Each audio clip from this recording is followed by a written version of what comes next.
दोस्तों यहाँ पर आप जितने भी यहाँ पर किट देख रहे हैं सभी के सभी घरों में इस्तेमाल होने वाले वोल्टेज स्टेबलाइजर की किट है। इन किट में सबसे ज़्यादा प्रॉब्लम किस सेक्शन से देखने के लिए मिलता है ये मैं आपके साथ यहाँ पर शेयर करूँगा और बताऊँगा कि किस तरीके से इसको रिपेयर आप कर सकते हैं। अगर आपके पास कभी भी स्टेबलाइजर रिपेयरिंग के लिए आता है तो उसमें सबसे पहले आपने सभी वायरिंग चेक करनी है, नंबर 1। और नंबर 2 आपने ट्रांसफार्मर की कंडीशन देखनी है। ट्रांसफार्मर ज़्यादातर खराब होने के बाद जलने के बाद वहाँ पर प्रॉपरली जला हुआ दिखता है। और उसके बाद आपने स्विच वगैरह चेक करने हैं और एक बार अच्छी तरीके से फिजिकली देख लीजिए कि कहीं से वो जला या फिर डैमेज तो नहीं है। उसके बाद आती है हमारी रिपेयरिंग की बारी। उसके बाद हम यहाँ पर जो ये इसमें किट लगती है इनकी टेस्टिंग करते हैं, क्योंकि यहीं से मेन ऑपरेट होता है। इस किट में हमें सबसे ज़्यादा जो प्रॉब्लम मिलती है वो हमें रिले और ट्रांजिस्टर से मिलती है। जैसे इसमें इस किट को मैं ले लूँगा। यहाँ पर आप देख सकते हैं यहाँ पर एक ट्रांजिस्टर लगा हुआ है, जैसे कि आप यहाँ पर देख सकते हैं ट्रांजिस्टर है और ये रिले है। ट्रांजिस्टर का अगर नंबर मैं रीड करके आपको बताऊँ तो 547 या फिर 558 इसमें लगती है, BC 557। तो यहाँ पर एक तो यहाँ पर ट्रांजिस्टर का प्रॉब्लम रहता है और एक यहाँ पर एक डायोड लगी हुई है। यहाँ पर आप देख सकते हैं, ये देखिए, थोड़ा सा मैं क्लोज करके आपको दिखाना चाहूँगा। देखिए यहाँ पर इस डायोड को मैंने उठा लिया है। ये देखिए ये एक जेनर डायोड है, ये 8 वोल्ट की है, C8V करके यहाँ पर लिखा है। देखिए 8 वोल्ट की डायोड है, इसके ऊपर जस्ट नंबर लिखा रहता है C8V। ये देखिए ये डायोड लगी होती है। आपने इस डायोड को चेक करना है और सारे के सारे कंपोनेंट्स अभी आपको बता दूं किस तरीके से आपने चेक करने हैं। डायोड है, प्रीसेट है और यहाँ पर देखिए कुछ डायोड्स और भी हैं जो रेक्टिफायर में इस्तेमाल होती है वाली डायोड है, और कुछ कैपेसिटर्स हैं और एक रिले है। बस इतने ही कंपोनेंट्स मिलके यहाँ पर एक किट बनती है। इस किट में थोड़ा सा भी प्रॉब्लम आने की वजह से आपका स्टेबलाइजर प्रॉपर वर्क नहीं कर पाता है। अब देखिए हमें इसको चेक कैसे करना है। आप नॉर्मली एक मल्टीमीटर लेंगे, इसको बजर की रेंज पे सेट करेंगे, क्योंकि बजर की ही रेंज पे हमारे बहुत सारे कंपोनेंट टेस्ट किए जाते हैं। सबसे पहले हम बात करेंगे वही जेनर डायोड की। चलिए उसी से हम स्टार्ट करते हैं। जेनर डायोड एक तरफ से वैल्यू देता है और एक तरफ से वैल्यू नहीं देता है। आप ये गांठ बात के रख लीजिएगा। ये जेनर डायोड और जितने भी डायोड कैटेगरी में आते हैं, भले वो LED क्यों ना हो, सभी के सभी एक तरफ से वैल्यू देते हैं। अब देखिए यहाँ पर डायोड को हम टेस्ट करेंगे तो यहाँ से वैल्यू नहीं दे रहा है और इस तरफ से वो वैल्यू बिल्कुल देगा। तो यही डायोड का एक सिद्धांत तो होता है। तो ऐसे ही डायोड रीडिंग देना चाहिए। अगर नहीं देता है या फिर दोनों तरफ से वो इस तरीके से अगर बीप मार रहा है तो समझ लीजिए आपकी वो डायोड शॉर्ट हो चुकी है या फिर ख़राब हो चुकी है। उस कंडीशन में आपने उसी नंबर की डायोड डालनी होगी। अब यहाँ पर इन दोनों डायोड को भी इस तरीके से आप चेक कर सकते हैं। तो यहाँ से वही बिल्कुल एक तरफ से वैल्यू देंगे और एक तरफ से वैल्यू नहीं देंगे, वो सभी के सभी डायोड। बेसिकली जो डायोड्स होते हैं जो रेक्टिफायर में इस्तेमाल होते हैं उनकी जो रीडिंग आती है 550-600 के समथिंग में आती है। रीडिंग को छोड़ दीजिए, बस आप डायोड की इस तरीके से टेस्टिंग कीजिए, बस एक तरफ से वो वैल्यू देना चाहिए। तो इस तरीके से हमने इस डायोड की टेस्टिंग कर ली है। अब बात आती है प्रीसेट की। यहाँ पे जो प्रीसेट लगा हुआ है सबसे पहले उसके ऊपर देखना है लिखा क्या है। तो यहाँ पर 5K लिखा हुआ है, यानी कि 5 किलो ओम्स की ये प्रीसेट है। तो 5 किलो ओम्स की जो प्रीसेट है, इन दोनों पॉइंट्स पे आप इस तरीके से हम प्रीसेट को चेक करेंगे। तो इसको हम 5 किलो ओम पे सेट करेंगे। देखिए 5 किलो ओम, मैक्सिमम हम 20 किलो ओम पे जाएंगे क्योंकि 20 किलो ओम्स तक की यहाँ पर चेक होती हैं। तो आप इस तरीके से प्रीसेट को चेक करेंगे। देखिए ये 4.78 बता रहा है, यानी कि 5 किलो ओम्स की प्रीसेट है। तो इस तरीके से प्रीसेट को आप कभी भी छेड़िएगा मत, क्योंकि जो सेट है देखिए कितने उस पर सेट है आपको मैं दिखाना चाहूँगा। मैं कितने उस पर सेट मैं आपको दिखा देता हूँ। इस तरीके से उसे चेक किया जाता है। मैं यहाँ पर सही से कनेक्ट करके दिखाता हूँ। ये जो प्रीसेट है ऑलरेडी कंपनी के द्वारा सेट की गई रहती है। अगर गलती से आप इसे छेड़ते हैं तो फिर ऑटो कट वाला फंक्शन ज़्यादा वोल्टेज में ऑटो कट करने लगे, इसको आप कभी भी छेड़िएगा मत। तो ये जो ऑलरेडी सेट है हमारा, एक सेकेंड इसके पीछे का वायरिंग चेक करते हैं। यहाँ पर स्केल है। तो ये ऑलरेडी हमारे जो सेट है वो 2.83 यानी कि 3 किलो ओम्स 28 यानी कि 3 किलो ओम्स के समथिंग में यह सेट किया गया है कंपनी के द्वारा। तो इसको आप बिल्कुल भी छेड़िएगा मत। तो यहाँ पर ये बिल्कुल सही है। और अब बात करते हैं रेजिस्टेंस की। तो ये रेजिस्टेंस यहाँ पर लगी हुई है, इसको भी चेक करेंगे और इसको भी चेक करेंगे। फिर आती है ट्रांजिस्टर और कैपेसिटर की बारी। तो इस यहाँ पर 1 किलो ओम्स की रेजिस्टेंस है, बिल्कुल सही है। और ये वाली जो रेजिस्टेंस है उसे भी हम चेक करेंगे। देखिए इसे भी हम चेक करेंगे। तो ये थोड़ा सा कम वैल्यू का है, देखते हैं बजर के मोड पे हम चेक करेंगे तो ये जो रेजिस्टेंस है हमारी 195 ओम्स की है। तो यहाँ पर दोनों रेजिस्टेंस हमने चेक कर लिया। कभी भी रेजिस्टेंस खराब होती है तो वहाँ पर कोई भी वैल्यू नहीं देगी किसी भी सूरत में। आप यहाँ तक चेक कीजिए कि पूरा रेजिस्टेंस का मोड रहता है ये। अगर कहीं भी आपका रेजिस्टेंस वैल्यू नहीं दे रहा तो रेजिस्टेंस आपका बिल्कुल ख़राब है। अब बात करते हैं यहाँ पर ये जो ट्रांजिस्टर लगा हुआ है BC 547 या फिर 558। तो इस ट्रांजिस्टर के जो 3 लेग हैं, तीनों लेग यहाँ पर आ रही हैं इसकी। ये देखिए, इन तीनों लेग को हम आपस में इस तरीके से चेक करेंगे मल्टीमीटर से। यहाँ पर सबसे पहले जब ट्रांजिस्टर हमारा ख़राब होता है तो वहाँ पर क्या होता है ना, शॉर्टिंग देने लग जाता है। इसकी तीनों लेग में आपस में कोई 2 लेग या फिर तीनों लेग आपस में शॉर्टिंग देने लगती है। इस तरीके से आप ट्रांजिस्टर की टेस्टिंग कीजिएगा। तो चलिए मैं ट्रांजिस्टर की टेस्टिंग करता हूँ। तो ये शॉर्टिंग नहीं देना चाहिए किसी भी सूरत में। देखिएगा, यहाँ पर ये शॉर्टिंग नहीं दे रहा है। कभी कभी क्या होता है ना, ट्रांजिस्टर शॉर्टिंग न देने के बजाय वहाँ पर क्या होता है ना, बिल्कुल ओपन हो जाता है। जो ट्रांजिस्टर रीडिंग देता है इस तरीके से वहाँ पर देना चाहिए। 2 लेग में वो रीडिंग इस तरीके से देता है। अगर नहीं दे रहा है तो कोई बात नहीं, आप उसको निकाल के चेक कीजिए। कभी कभी क्या होता है ना, ट्रांजिस्टर ओपन भी हो जाता है। बिल्कुल ओपन होने की वजह से भी वो सर्किट पे प्रॉपर्ली वर्क नहीं कर पाता। लेकिन 90% केस में आपका ट्रांजिस्टर शॉर्टिंग दिखाता है, इतना आप याद रखिएगा। अगर कोई भी कंपोनेंट यानी कि जो डायोड है, जेनर डायोड है, आपका इस बोर्ड पे शॉर्ट दिखा रहा है तो एक बार निकाल के ज़रूर चेक कीजिएगा। कभी कभी वो कैपेसिटर की वजह से भी शॉर्टिंग दिखाता है। कैपेसिटर की टेस्टिंग भी बिल्कुल इसी तरीके से आप कीजिएगा। इस कैपेसिटर के दोनों लेग पे आप इस तरीके से मल्टीमीटर के प्रोब्स लगाएंगे और सभी के सभी जो कंपोनेंट्स होंगे हमारे बजर के मोड पे चेक होंगे। देखिए, कैपेसिटर कभी भी शॉर्टिंग नहीं देना चाहिए। अगर कभी कोई भी कैपेसिटर शॉर्ट वहाँ पर बोर्ड पे देता है तो समझ लीजिएगा आपका कैपेसिटर ख़राब है, उसको निकाल के आप फिर चेंज कीजिएगा। तो कैपेसिटर जो भी होता है बिल्कुल इस तरीके से आपको वैल्यू देगा, या फिर थोड़ा सा एक वैल्यू देके उसके बाद 1 पे सेट हो जाएगा, या फिर वो बिल्कुल कुछ भी वहाँ पर वैल्यू नहीं देगा। बस शॉर्टिंग किसी भी सूरत में कैपेसिटर नहीं देना है। अब आती है रिले की बारी। रिले में 5 लेग होती हैं, एक नॉर्मली ओपन, एक नॉर्मली क्लोज और एक कॉमन की, और 2 आपकी जो कॉइल इसके अंदर होती है वो वाली की। ये दोनों कॉइल के लिए यहाँ पर पहले आपको दिखा दो, ये रिले है। और ये रिले जो ऑपरेट हो रही है हमारी, ये 12 वोल्ट से ऑपरेट हो रही है। यहाँ पर 12 वोल्ट DC करके लिखा हुआ है, 12 वोल्ट से ऑपरेट हो रही है। तो इस रिले के लिए यहाँ पर एक किट बनाई गई होती है। इसी मेन काम इसमें रिले का होता है। रिले खराब होने की वजह लगभग 80% केस में आपकी रिले की ही प्रॉब्लम आती है।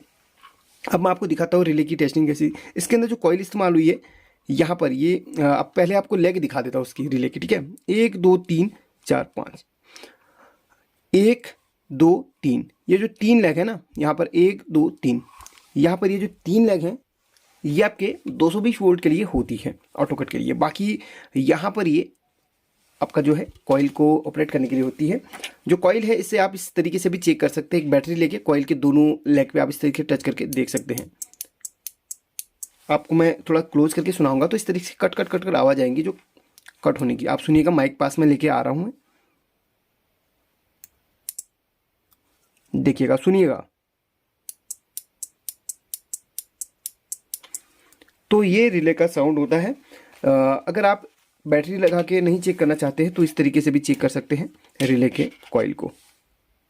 ये देखिएगा, इस तरीके से रिले जो कॉइल है इस तरीके से रीडिंग देगी।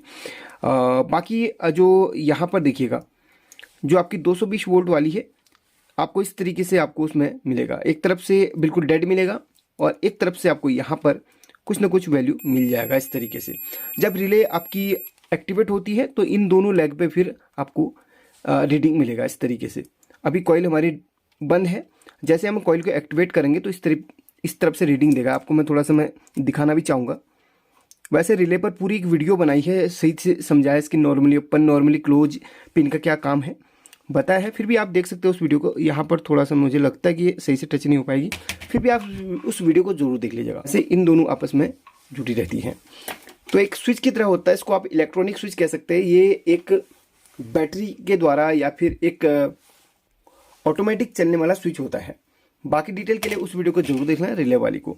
इस तरीके से इसको किट को अब चेक किया जाता है। अब यहाँ पर एक किट है जो बिल्कुल ही यहाँ पर इसके 2 कैपेसिटर फटे हुए हैं। अब वैल्यू इसमें क्या लगाएं, देखिए नॉर्मली हम यहाँ पर जो भी हमारे कंपोनेंट्स लगे हैं उनमें ट्रांजिस्टर्स को तो आप आसानी से देख सकते हैं, और जो ये रेजिस्टेंस वगैरह है ये तो आप आसानी से देख सकते हैं, लेकिन जो कैपेसिटर हमारे फटते हैं ना ओवर वोल्टेज की वजह से फटते हैं। ओवर वोल्टेज की वजह से जो फट रहे हैं कैपेसिटर, आप उनकी वैल्यू को यहाँ पर कैसे देखेंगे?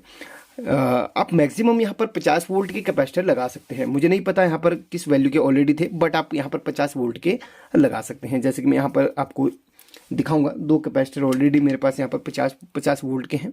और हाँ, यहाँ पर 50 वोल्ट 100 माइक्रोफेरेड के भी आप लगाएंगे, उस काम आपका चल जाएगा। यहाँ पर आपको मैं दिखाना चाहूँगा, इन 2 कैपेसिटर यहाँ पर फटे हुए हैं, इसकी आपको मैं दिखाता हूँ।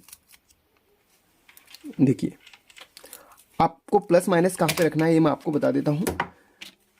यहाँ पर जो इसका ये डिजाइन वाला या फिर वाइट एरिया है, यहाँ पर कैपेसिटर के माइनस को रखना है।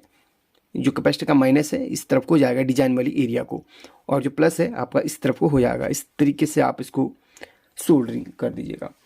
प्लस माइनस का ही आपने इस कैपेसिटर पे ध्यान रखना है, बाकी और कुछ भी आपने ध्यान नहीं रखना है। बाकी वोल्टेज का ध्यान आपने ज़रूर रखना है। अगर कम वोल्टेज का लगाएंगे तो आपका ये कैपेसिटर दोबारा से फट सकता है। इसलिए आप जब भी आप कैपेसिटर लगाते हैं सर्किट पे, तो बिना किसी से पूछे आप मत लगाइएगा। जो कैपेसिटर होता है हमेशा ओवर वोल्टेज की वजह से ही फटता है। तो यहाँ पर इस कैपेसिटर को मैंने लगा लिया है।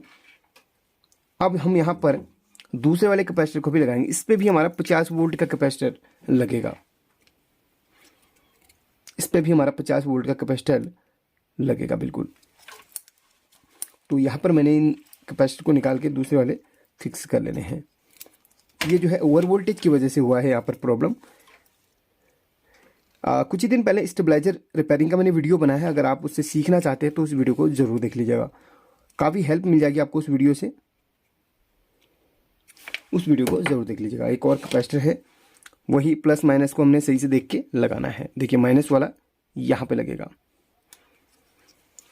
ये भी हमारा 50 वोल्ट का कैपेसिटर है, इसको भी हमने यहाँ पर फिक्स कर लेना है। जो फालतू की जगह हमने कट कर ली है।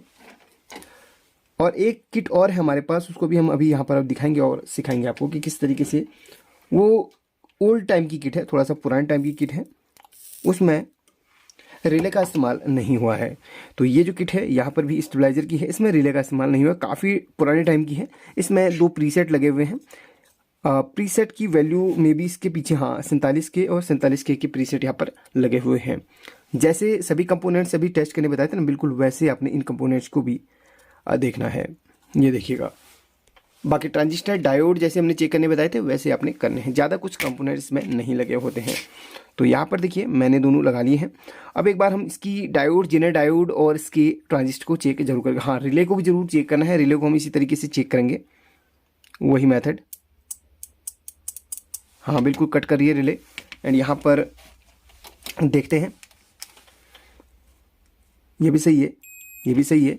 और सभी डायोड्स को और एक बार प्रीसेट को जरूर चेक करूँगा। यहाँ पर 22 किलो ओम्स की यहाँ पर 20 किलो ओम्स की यहाँ पर हमारी प्रीसेट लगी है।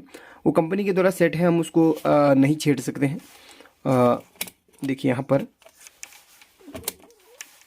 इस तरीके से हम चेक करेंगे। हाँ, बिल्कुल 22 किलो ओम्स यहाँ पर दिखा रहा है। ये 20 किलो ओम्स से लिखा है, 22 यहाँ पर दिखा, कोई बात नहीं, थोड़ा सा ऊपर नीचे चलता है। एंड यहाँ पर मैं अदर कंपोनेंट को भी चेक करूँगा। सबसे पहले हम जीनर को चेक करेंगे। ठीक है, जीनर एक तरफ से वैल्यू नहीं दे रहा है। ये डायोड्स भी हमारी ठीक है। सभी के सभी हमने कंपोनेंट्स चेक करने हैं। और रेजिस्टेंस बिल्कुल सही है, जली वाली कुछ नहीं है। कैपेसिटर वाले उस पर हम चेक कर लेते हैं। कैपेसिटर पे भी हमने चेक करना है, कोई शॉर्टिंग वोटिंग तो नहीं है। कैपेसिटर भी ठीक है। एक सेकेंड कैपेसिटर, हाँ, अगर कैपेसिटर कुछ वैल्यू दे तो आप एक काम कीजिए, कैपेसिटर को निकाल के चेक कीजिए। कभी कभी क्या होता है ना, कैपेसिटर अदर कंपोनेंट्स की वजह से भी वहाँ पर रीडिंग देता है। अभी हमने यहाँ पर ट्रांजिस्टर की टेस्टिंग करनी है। ट्रांजिस्टर की 3 लैक्स ये है, तो ट्रांजिस्टर को भी हम चेक करेंगे। यहाँ पर ट्रांजिस्टर शॉर्ट बता रहा है, एक ये ट्रांजिस्टर शॉर्ट बता रहा है, देखिए। और दूसरा कौन सा है? दूसरा ये वाला है, इसको भी हम चेक करेंगे, क्योंकि इन्हीं ट्रांजिस्टर का सबसे बड़ा रोल बोर्ड पे होता है। ये ठीक है, हो सकता है इस ट्रांजिस्टर के शॉर्ट होने की वजह से कैपेसिटर रीडिंग दे रहा हो। चलिए इस ट्रांजिस्टर को हम बाहर निकाल लेते हैं। देखिए, अभी कंफर्म नहीं कि ट्रांजिस्टर ही ख़राब है, बाहर निकालने के बाद इसकी टेस्टिंग की जाएगी फाइनली। तो वही सबसे बड़ा यहाँ पर होता है काम। देखिए, तो आसानी से आप इसको रिपेयर कर सकते हैं, इसमें कोई बड़ा काम नहीं होता है। ट्रांजिस्टर को यहाँ से हमने बाहर निकाली है, अब इसकी टेस्टिंग कर लेंगे। देखिए इस तरीके से इसकी 3 लेग हैं, तीनों लेग को हम चेक करते हैं। हाँ, फाइनली ये शॉर्ट है। अब इस पर हम चेक करेंगे तो यहाँ पर कोई भी शॉर्टिंग नहीं बताएगा, ये देखिएगा। अब हम कैपेसिटर की टेस्टिंग करेंगे तो टेस्टिंग पे यहाँ पर कोई भी रीडिंग नहीं आएगी। मैंने आपको बोला था वहाँ पर ट्रांजिस्टर के शॉर्ट होने की वजह से वो रीडिंग दे रहा है। चलिए इस पे भी आपको दिखा देता हूँ। देखिए, तो इस ट्रांजिस्टर का जो नंबर है मैं आपको दिखाऊंगा, BC558। तो BC558 नंबर का मैं यहाँ पर ट्रांजिस्टर लगा देता हूँ। दोस्तों यहाँ पर हमें एक ट्रांजिस्टर मिल चुका है जो सेम नंबर का नहीं है, 558 नंबर का इस पर लगा हुआ था, वो नहीं है। हमारे पास 557 नंबर का है। ये दोनों PNP ट्रांजिस्टर होते हैं। आपके पास अगर 558 नहीं है तो 557 BC557 को आप लगा सकते हैं। पीसी ये दोनों के दोनों PNP ट्रांजिस्टर है, ध्यान रखिएगा PNP ट्रांजिस्टर है। और यहाँ पर जो ये PNP ट्रांजिस्टर है उसमें जो है फर्स्ट पिन कलेक्टर, बीच की बेस और तीसरी एमीटर की होती है। और जो सही ट्रांजिस्टर होता है उसका मैं आपको रीडिंग यहाँ पर चेक करवा देता हूँ ताकि आपको ध्यान रहे कि इसको चेक कैसे करना है। आपको तीनों लेग पे कहीं पे भी शॉर्टिंग नहीं मिलनी चाहिए। इस तरीके से कहीं पे भी शॉर्टिंग नहीं मिलनी चाहिए। हाँ, कुछ वैल्यू आपको मिल सकती है कलेक्टर टू बेस पे और अमीटर टू बेस पे भी आपको यहाँ पर रीडिंग मिल सकती है इस तरीके से। तो इस चीज़ का आपने ध्यान रखना है। अब हम इसको लगाएंगे बिल्कुल उसी पोजीशन में जैसे हमने निकाला था। यहाँ पर देखिए, यहाँ पर इसका डिजाइन बना हुआ है। बिल्कुल जो गोल हिस्सा है पीछे की ओर करेगा और चपटा वाला आगे की ओर करेगा, कटा वाला हिस्सा देखिए इस तरीके से। और जो बीच की पिन रहेगी ऊपर को यहाँ पर लग जाएगी। तो चलिए जल्दी से मैं इसको सोल्डरिंग मार देता हूँ इस तरीके से, यहाँ पर इस तरीके से। तो यहाँ पर ये लग चुका है। थोड़ा इसको हम क्लीन कर लेंगे बोर्ड को और यहाँ पर आपको मैं थोड़ा सा चेक करवा देता हूँ। जैसे कि पहले यहाँ पर हमें शॉर्टिंग मिल रही थी, अब यहाँ पर चेक करेंगे तो अब कोई शॉर्टिंग नहीं मिलेगी। देखिए इस तरीके से ऐसे करके आपको दिखा दिया मैंने। ये वाला ट्रांजिस्टर हमारा फुली शॉर्ट था जैसे कि आप यहाँ पर देख सकते हैं।